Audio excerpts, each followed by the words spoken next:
1893 খ্রিস্টাব্দের 11ই সেপ্টেম্বর আমেরিকার শিকাগো শহরে পৃথিবীর প্রথম বিশ্ব ধর্ম মহাসভা অনুষ্ঠিত হয়েছিল। স্বামী বিবেকানন্দ সিদ্ধান্ত নিলেন এই ধর্ম মহাসভায় তিনি অংশগ্রহণ করবেন। তাঁর সেই সিদ্ধান্তের কথা জানতে পেরে মাদ্রাজের যুবকরা উৎসাহ ভরে কিছু টাকা সংগ্রহ করলেন।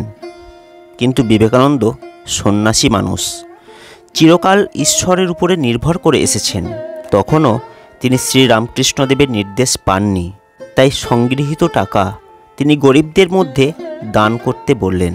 অবশেষে একদিন স্বপ্নে তিনি দেখলেন শ্রীরামকৃষ্ণ সমুদ্র অতিক্রম করছেন আর তাকে ইঙ্গিত করছেন অনুসরণ করার জন্য। ঘুম ভেঙে গেল স্বামীজির। তাঁর কানে তখনও ভাসছে শ্রীরামকৃষ্ণদেবের অশরীরী বাণী, যাও। স্বামীজির মনের সন্দেহ দূর হলো, কিন্তু শ্রী শ্রী মা সারদা দেবীর আশীর্বাদ তাঁর প্রয়োজন। তাকে চিঠি লিখলেন আশীর্বাদ চেয়ে। কিছুদিন পরে মায়ের আশীর্বাদ সহ চিঠি এলো। আনন্দে আত্মহারা হয়ে স্বামীজি বললেন, আহ, এতক্ষণে সব ঠিক হলো। মায়েরও তাহলে ইচ্ছা যে আমি যাই।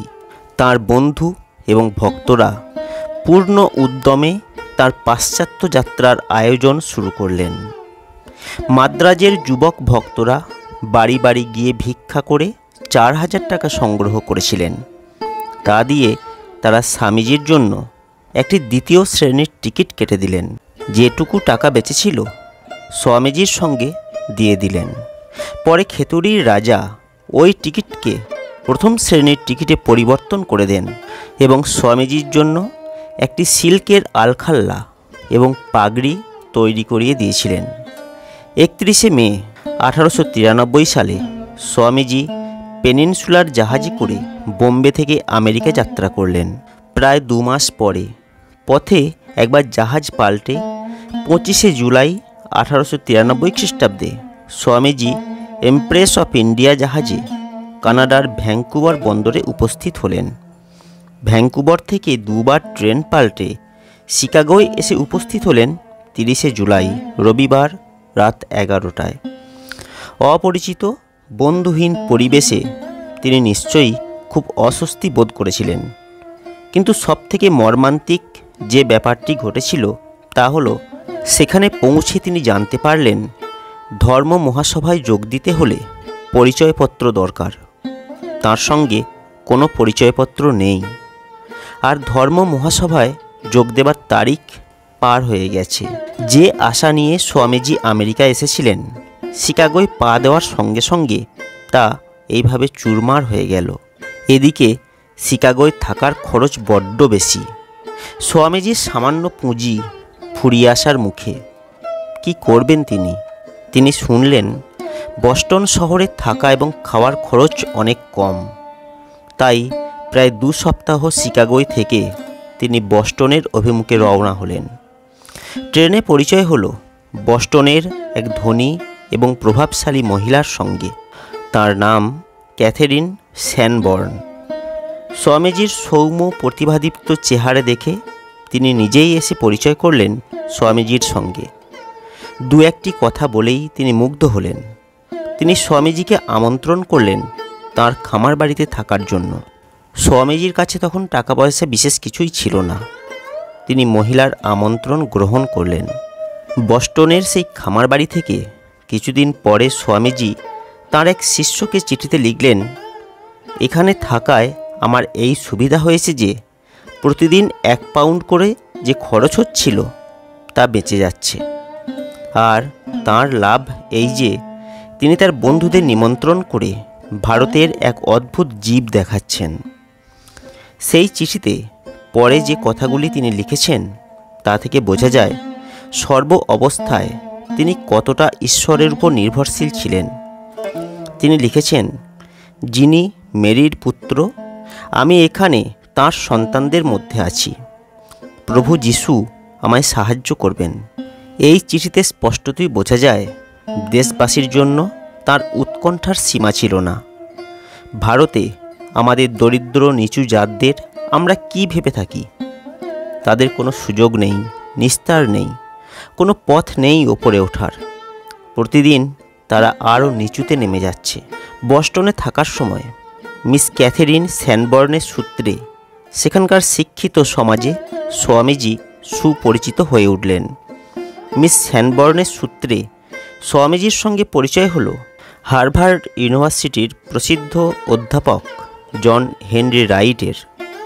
এই সুপণ্ডিত অধ্যাপককে বলা হয়েছে বিশ্বকোষতুল্য জ্ঞান ভাণ্ডারের অধিকারী, কিন্তু স্বামীজির প্রতিভা তাকেও মুগ্ধ করল। তিনি স্বামীজিকে জিজ্ঞাসা করলেন তিনি কেন আসন্ন ধর্ম মহাসভায় যোগ দিচ্ছেন না। স্বামীজি বললেন তার কাছে পরিচয়পত্র নেই। তখন অধ্যাপক রাইট বললেন, আপনার কাছে পরিচয়পত্র চাওয়ার অর্থ সূর্যকে প্রশ্ন করা তার কিরণ দেওয়ার অধিকার আছে কিনা। তারপর ধর্ম মহাসভার এক কর্মকর্তাকে উদ্দেশ্য করে অধ্যাপক রাইট লিখলেন, ইনি এমন একজন ব্যক্তি যে আমেরিকার সমস্ত অধ্যাপকের পাণ্ডিত্য এক করলেও এর পাণ্ডিত্যের সমান হবে না। এইভাবে অধ্যাপক রাইটের চেষ্টায় অসম্ভব সম্ভব হয়ে উঠল। ধর্ম মহাসভার রুদ্ধ দ্বার অপ্রত্যাশিতভাবে স্বামীজির কাছে খুলে গেল। 3 সপ্তাহ বস্টনে থেকে স্বামীজি আবারও রওনা দিলেন শিকাগোর উদ্দেশ্যে। বস্টন এবং তার পার্শ্ববর্তী এলাকায় এই 3 সপ্তাহে স্বামীজি 12টা বক্তৃতা করেছিলেন। আমেরিকার জনসাধারণ সম্বন্ধে তার বেশ কিছু ধারণা হয়েছিল। এইভাবে দৈব নির্দেশেই যেন আসন্ন ধর্মসভার জন্য স্বামীজির কিছুটা পূর্ব প্রস্তুতি হয়ে গিয়েছিল। 9 সেপ্টেম্বর সন্ধ্যায় স্বামীজি আবার শিকাগোয় পৌঁছালেন। পৌঁছে তিনি দেখলেন ধর্ম মহাসভার অফিসের ঠিকানা লেখা কাগজটা তিনি হারিয়ে ফেলেছেন। লোককে জিজ্ঞাসা করে তিনি ঠিকানা জানতে পারলেন না। তখন ক্লান্ত অবসন্ন অবস্থায় তিনি রাতের জন্য আশ্রয় নিলেন স্টেশনের এক মালগাড়ির ফাঁকা কামরায়। পরদিন সকালে তার ঘুম যখন ভাঙল তখন তিনি অত্যন্ত ক্ষুধার্ত।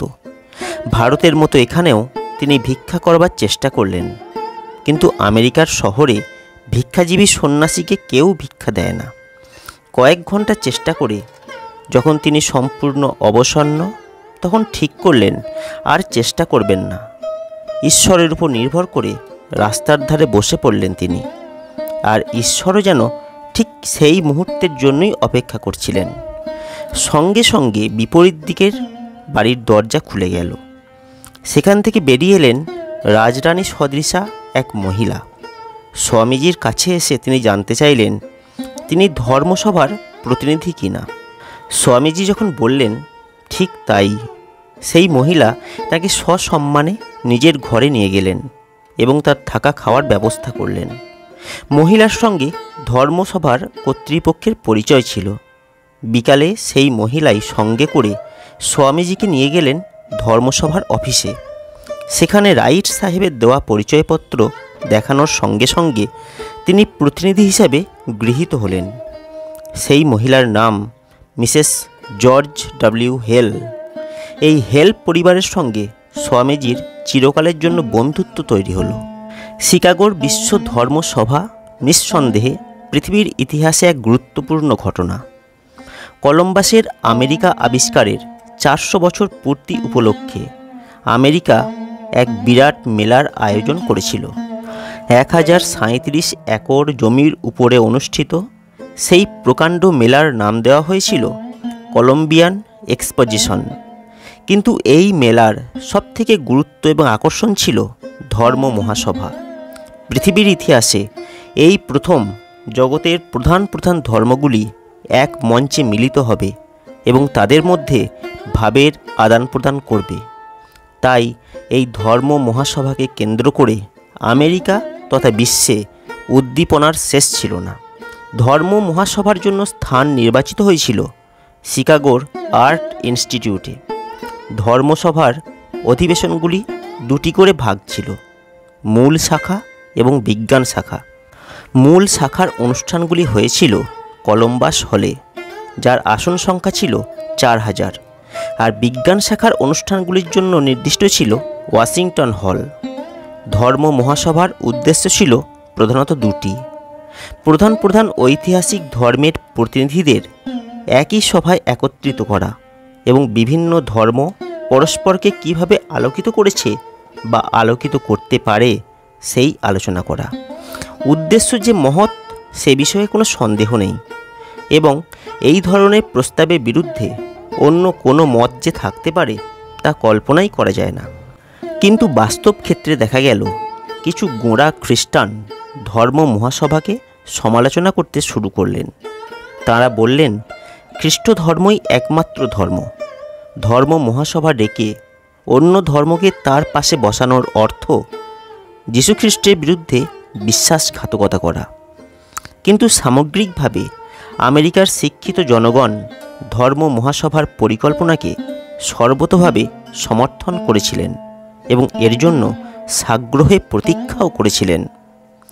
1893 খ্রিস্টাব্দে 11ই সেপ্টেম্বর সোমবার ধর্ম মহাসভা শুরু হলো।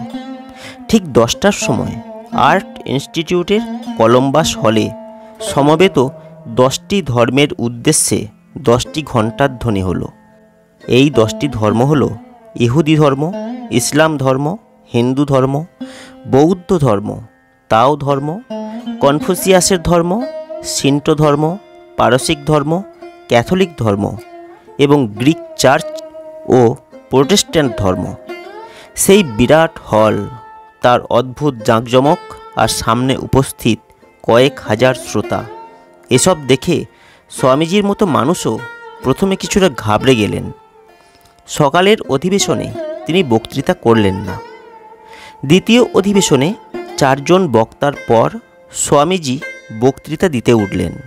দেবী সরস্বতীকে মনে মনে প্রণাম করে তিনি এগিয়ে গেলেন। যেই তিনি সম্বোধন করলেন, sisters and brothers of America, আমেরিকাবাসী আমার বোন এবং ভাইয়েরা, সঙ্গে সঙ্গে সেই কয়েক হাজার নরনারী হর্ষধ্বনিতে ফেটে পড়ল। 2 মিনিট ধরে তাদের করতালি চলল। হাততালি থামলে স্বামীজি একটি সংক্ষিপ্ত ভাষণ দিলেন, যার মর্মার্থ শ্রীরামকৃষ্ণের সেই যত মত তত পথের বাণী। কোনো নির্দিষ্ট ধর্মের জয়গান তিনি করলেন না। সব ধর্মই সমান সত্য। ভারতবর্ষের মানুষের এই সনাতন বিশ্বাসকে তিনি সকলের সামনে তুলে ধরলেন। সেই ভাষণে তিনি বললেন, হে আমেরিকাবাসী বোন ও ভাইয়েরা, আপনারা আমাদের যে আন্তরিক ও সাদর অভ্যর্থনা জানিয়েছেন, তার উত্তরে কিছু বলতে উঠে আমার হৃদয় অনির্বচনীয় আনন্দে পূর্ণ হয়ে উঠেছে। পৃথিবীর সবথেকে প্রাচীন সন্ন্যাসী সংঘের পক্ষ থেকে আমি আপনাদের ধন্যবাদ জানাচ্ছি। সব ধর্মের যিনি জননী স্বরূপ, তার নামে আমি আপনাদের ধন্যবাদ জানাচ্ছি। আর ধন্যবাদ জানাচ্ছি সকল জাতি ও সম্প্রদায়ের কোটি কোটি হিন্দু নরনারীর পক্ষ থেকে। এই সভামঞ্চের কয়েকজন বক্তা প্রাচ্য দেশের প্রতিনিধিদের সম্বন্ধে বলেছেন যে দূর দেশ আগত এইসব ব্যক্তিও বিভিন্ন দেশে সহিষ্ণুতার ভাব প্রচারের গৌরব দাবি করতে পারেন। আমার ধন্যবাদ তাদের প্রতিও। আমি সেই ধর্মের অন্তর্ভুক্ত বলে গৌরব বোধ করি যে ধর্ম জগৎকে শিখিয়েছে পরমত সহিষ্ণুতা এবং সর্বজনীন গ্রহিষ্ণুতার আদর্শ। আমরা শুধু সব ধর্মকে সহ্যই করি না, সব ধর্মকেই আমরা সত্য বলে বিশ্বাস করি।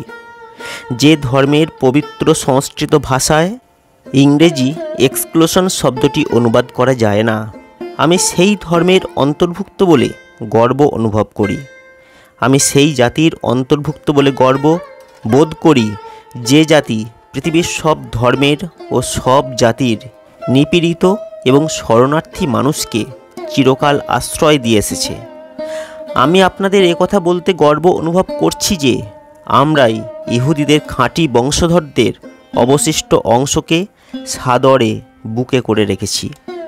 যে বছর রোমানদের অত্যাচারে তাদের পবিত্র মন্দির ধ্বংস হয়, সেই বছরেই তারা দক্ষিণ ভারতে এসে আমাদের মধ্যে আশ্রয় নিয়েছিল।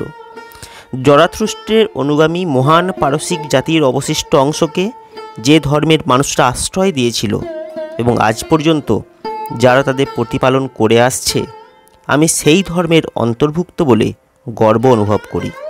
বিভিন্ন নদীর উৎস বিভিন্ন স্থানে, কিন্তু তারা সকলেই যেমন এক সমুদ্রে তাদের জলরাশি ঢেলে দেয়, তেমনি হে ভগবান, নিজের নিজের রুচির বৈচিত্র্যের জন্য সরল জটিল নানা পথ ধরে যারা চলেছে, তাদের সকলের একমাত্র লক্ষ্যস্থল তুমিই। বর্তমান মহাসম্মেলন, যা পৃথিবীতে এ পর্যন্ত অনুষ্ঠিত শ্রেষ্ঠ সম্মেলনগুলির অন্যতম, তা কিন্তু গীতা প্রচারিত সেই অপূর্ব মতেরই সত্যতা প্রতিপন্ন করছে। গীতার এই বাণী ঘোষণা করছে যে যে ভাব আশ্রয় করে আসুক না কেন, আমি তাকে সেইভাবেই অনুগ্রহ করে থাকি। হে অর্জুন, মানুষ সর্বতোভাবে আমার অভিমুখেই চলেছে। সাম্প্রদায়িকতা, গোঁড়ামি এবং তার ভয়াবহ ফলশ্রুতি, ধর্ম উন্মত্ততা বহুদিন ধরে এই সুন্দর পৃথিবীকে গ্রাস করে রেখেছে। জগৎকে তারা হিংসায় পরিপূর্ণ করেছে, মানুষের রক্তে পৃথিবীকে বারবার সিক্ত করেছে এবং জাতির পর জাতি এর ফলে হতাশায় নিমগ্ন হয়েছে। এই সমস্ত ভয়ঙ্কর পিশাচ যদি না থাকতো, তাহলে মানব সমাজ এখনকার থেকে অনেক বেশি উন্নত হতো। কিন্তু তাদের অন্তিম সময় উপস্থিত এবং আমি আন্তরিকভাবে আশা করি এই সম্মেলনের সম্মানে আজ সকালে যে ঘণ্টার ধ্বনি হলো, তা যেন সমস্ত ধর্ম উন্মত্ততা, তরবারি অথবা লেখনীর সাহায্যে অনুষ্ঠিত সর্বপ্রকার অত্যাচারে মৃত্যু ঘণ্টা হয়। একই লক্ষ্যের দিকে এগিয়ে চলেছে যেসব মানুষ, তাদের পরস্পরের মধ্যের সমস্ত অসৎভাবের সমাপ্তি ঘোষণা করুক ওই ঘণ্টার ধ্বনি। স্বামীজির এই বক্তৃতা শেষ হবার সঙ্গে সঙ্গে আবার হর্ষধ্বনি হলো। ধর্ম মহাসভার উদ্দেশ্য এবং আকাঙ্ক্ষার কথা তার মতো এমন স্পষ্টভাবে আর কেউ প্রকাশ করতে পারেননি।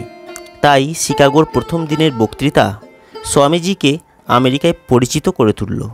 রাস্তায় রাস্তায় শোভা পেতে লাগলো তাঁর তেজোদৃপ্ত ছবি। আমেরিকার পত্র পত্রিকাগুলি তার উচ্ছ্বসিত প্রশংসা করল। তিনি শুধু মঞ্চের একদিক থেকে অপর দিকে হেঁটে গেলেই হাততালি পেতেন। ধর্ম মহাসভায় তার বক্তৃতা থাকত সবার শেষে। দ্য ডেডলি হেরাল্ড পত্রিকা ব্যাখ্যা করে লিখেছিল, এর উদ্দেশ্য ছিল লোককে শেষ পর্যন্ত ধরে রাখা। কোনো গরম দিনে নীরস বক্তার সুদীর্ঘ বক্তৃতার ফলে যখন শত শত লোক সভাকক্ষ ত্যাগ করতে থাকত, তখন বিরাট সংখ্যক শ্রোতাকে ধরে রাখার জন্য শুধু এইটুকু ঘোষণা করলেই যথেষ্ট হতো যে শেষ প্রার্থনার আগে বিবেকানন্দ সংক্ষেপে কিছু বলবেন।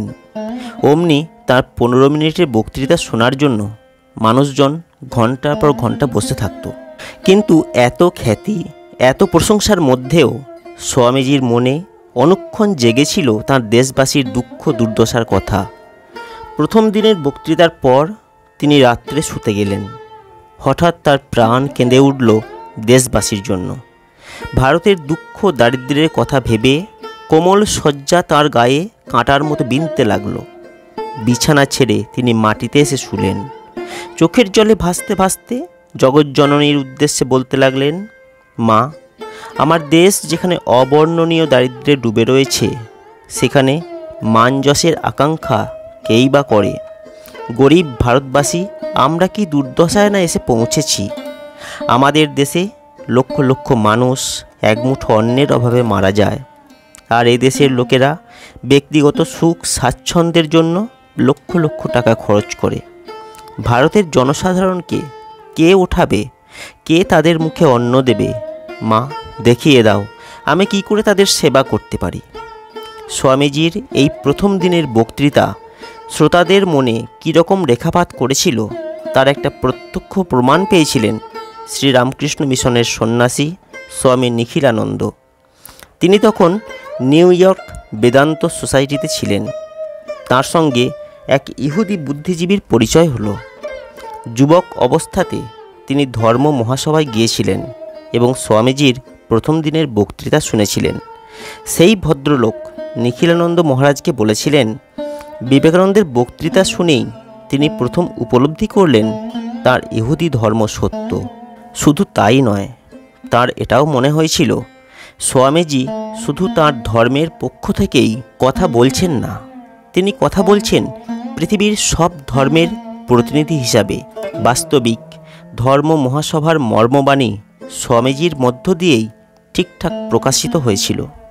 প্রথম দিনের বক্তৃতার পর থেকেই স্বামীজি হয়ে উঠেছিলেন ধর্ম মহাসভার কেন্দ্রীয় চরিত্র। তাই প্রায় প্রতিদিন তাকে বক্তৃতা করতে হতো। ধর্ম মহাসভার মূল বিভাগে কিংবা বিজ্ঞান বিভাগে তিনি বক্তৃতা করতেন। ধর্ম মহাসভা চলেছিল 11 থেকে 27 সেপ্টেম্বর পর্যন্ত। এই কয়েকদিনে তাকে মোট 12টি বক্তৃতা করতে হয়েছিল। স্বামীজির রচনাবলিতে কেবল 6টি বক্তৃতা মুদ্রিত আছে। এছাড়াও ধর্ম মহাসভা হয়ে যাবার পরে ডক্টর ব্যারোজ তার যে রিপোর্ট প্রকাশ করেছিলেন তাতে বিষয় ও তারিখ সহ তার 4টি বক্তৃতার উল্লেখ রয়েছে। তার মধ্যে একটি বিষয় ছিল জৈন এবং বৌদ্ধ ধর্ম, অর্থাৎ স্বামীজি শুধু হিন্দু ধর্মের মধ্যে নিজেকে সীমাবদ্ধ রাখেননি। 15ই সেপ্টেম্বর স্বামীজি কূপমণ্ডুক বা কুয়োর ব্যাঙ গল্পটি বলে বুঝিয়ে দিলেন কেন ধর্মে ধর্মে মতভেদ হয়। কুয়োর ব্যাঙ কুয়োতেই চিরকাল রয়েছে, কুয়োর বাইরে কখনো যায়নি। তাই সাগর থেকে এক ব্যাঙ এসে যখন বলল সাগর তার কুয়োর তুলনায় লক্ষগুণ বড়, তখন সে তাকে মিথ্যাবাদী বলে অপমান করে তাড়িয়ে দিল।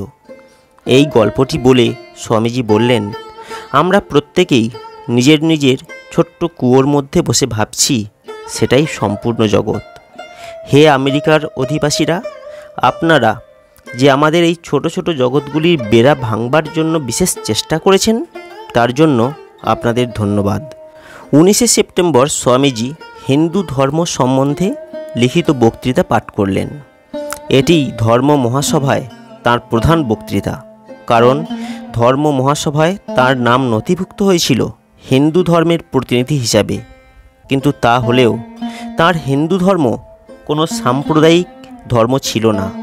হিন্দু ধর্ম দিয়ে শুরু করলেও তিনি শেষ করেছিলেন বিশ্বজনীন ধর্মে। নিবেদিতার কথায় বলতে গেলে ভারতবর্ষের আধ্যাত্মিক চেতনা বাগ্ময় হয়ে উঠেছিল স্বামীজির মধ্য দিয়ে। সমগ্র ভারতবাসীর বাণী যা গড়ে উঠেছে তাদের সমগ্র অতীত জীবনের ভিত্তিতে তাই প্রকাশ পেয়েছিল তার মুখে। হিন্দু ধর্মের কোনো নির্দিষ্ট দেবদেবীর কথা তিনি বলেন নাই। সহজ সরল ভাষায় শাস্ত্রীয় পরিভাষা যথাসম্ভব বর্জন করে তিনি আসলে বেদান্তের সার্বভৌম সত্যই হিন্দু ধর্ম এই প্রবন্ধটির মধ্য দিয়ে প্রকাশ করলেন। এমনভাবে তা করলেন যা সংস্কৃত না জানা পাশ্চাত্যবাসীর পক্ষে বুঝতে কোনো সমস্যা হলো না। পরিশেষে তিনি এক বিশ্বজনীন ধর্মের আদর্শ উপস্থাপন করে বললেন, যদি কখনো একটি বিশ্বজনীন ধর্মের উদ্ভব হয় তবে তা কখনো কোনো দেশে বা কালে সীমাবদ্ধ হবে না। যে অসীম ভগবানের বিষয় ওই ধর্মে প্রচারিত হবে, ওই ধর্মকে তারই মতো অসীম হতে হবে। সেই ধর্মের সূর্য কৃষ্ণ ভক্ত, খ্রিস্ট ভক্ত, সাধু অসাধু সবার উপর সমানভাবে কিরণ দেবে। এরকম একটি ধর্ম উপস্থাপন করো, সমস্ত জাতিই তোমায় অনুসরণ করবে। অশোকের ধর্মসভা কেবল বৌদ্ধদের জন্য হয়েছিল। আকবরের সভা ছিল বৈঠকি আলোচনা মাত্র, যদিও ওই উদ্দেশ্যের অনেকটাই কাছাকাছি। কিন্তু প্রত্যেক ধর্মেই ভগবান আছেন। সমগ্র জগতে এই কথা ঘোষণা করার দায়িত্ব আমেরিকার জন্যই সংরক্ষিত ছিল। তার হিন্দু ধর্ম বক্তৃতার বৈশিষ্ট্য এখানেই যে তিনি দেখালেন নিজের ধর্মের প্রতি সম্পূর্ণ অনুগত থেকেও কিভাবে মানুষ অন্যের ধর্মকে মর্যাদা দিতে পারে। একটি ধর্মে প্রতিষ্ঠিত থেকেও মানুষ কিভাবে নিজেকে বিশ্বজনীন ধর্মের উন্মুক্ত আঙিনায় প্রসারিত করতে পারে। 20শে সেপ্টেম্বর স্বামীজি একটি সংক্ষিপ্ত ভাষণে বললেন, ভারতের সবচেয়ে বেশি অভাব ধর্মের নয়, ভারতের ধর্ম যথেষ্ট আছে। ভারতের সমস্যা হচ্ছে দারিদ্র। আমি আমার দরিদ্র দেশবাসীর জন্য তোমাদের কাছে সাহায্য চাইতে এসেছিলাম। খ্রিস্টান দেশে খ্রিস্টানদের কাছ থেকে অখ্রিস্টানদের জন্য সাহায্য পাওয়া যে কি কঠিন ব্যাপার তা বেশ বুঝতে পারছি। শ্রোতারা বুঝলেন বিবেকানন্দ শুধু বাগ্মী নন, হৃদয়বান দেশপ্রেমিকও বটেন। তার পঞ্চম বক্তৃতা ছিল 26শে সেপ্টেম্বর। তিনি বললেন, বৌদ্ধ ধর্ম হিন্দু ধর্মের পরিপূরক। বৌদ্ধ ধর্ম এবং ব্রাহ্মণ্য ধর্মের বিচ্ছেদ হল ভারতের অধঃপতনের কারণ এবং ভারতবর্ষের জন্য প্রয়োজন বৌদ্ধ ধর্মের হৃদয়বত্তার সঙ্গে ব্রাহ্মণ্য ধর্ম বা বৈদান্তিক ধর্মের ধীশক্তির সম্মিলন। 27 সেপ্টেম্বর ধর্ম মহাসভার শেষ দিনে স্বামীজি আবার বাগ্মিতার শিখরে পৌঁছে গেলেন। বিদায় ভাষণে তিনি বললেন, আমি সেই মহানুভব ব্যক্তিদের ধন্যবাদ জানাই যাঁরা তাদের উদার হৃদয় এবং সত্য অনুরাগ দিয়ে প্রথমে এই স্বপ্ন দেখেছিলেন এবং পরে সেই স্বপ্নকে বাস্তবে পরিণত করেছেন। এই সভামঞ্চ থেকে যেসব উদার ভাব প্রবাহিত হয়েছে সেগুলোর প্রতিও আমার ধন্যবাদ।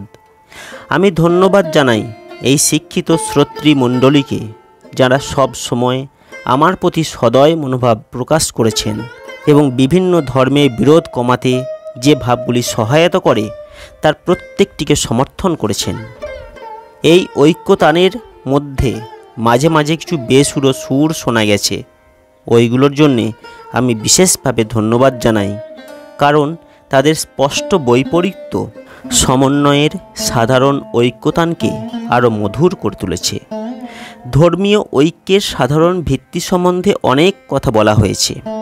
আমি এখনই এই বিষয়ে আমার নিজের মত পেশ করছি না, কিন্তু যদি কেউ এখানে এই আশা পোষণ করেন যে একটি ধর্মের অভ্যুদয় এবং অপর ধর্মগুলির বিনাশের দ্বারা ঐক্য আসবে, তবে আমি তাকে বলবো, ভাই, এ তোমার দুরাশা। আমি কি চাই খ্রিস্টান হিন্দু হয়ে যাক? ভগবান না করুন। আমি কি চাই হিন্দু বা বৌদ্ধরা খ্রিস্টান হয়ে যাক? ভগবান তা না করুন। মাটিতে বীজ পোতা হলো, মাটি, বাতাস আর জল তার চারিদিকে রয়েছে। বীজটি কি মাটি, বাতাস বা জল হয়ে যায়? না, তা হয় না। চারাগাছ হয়।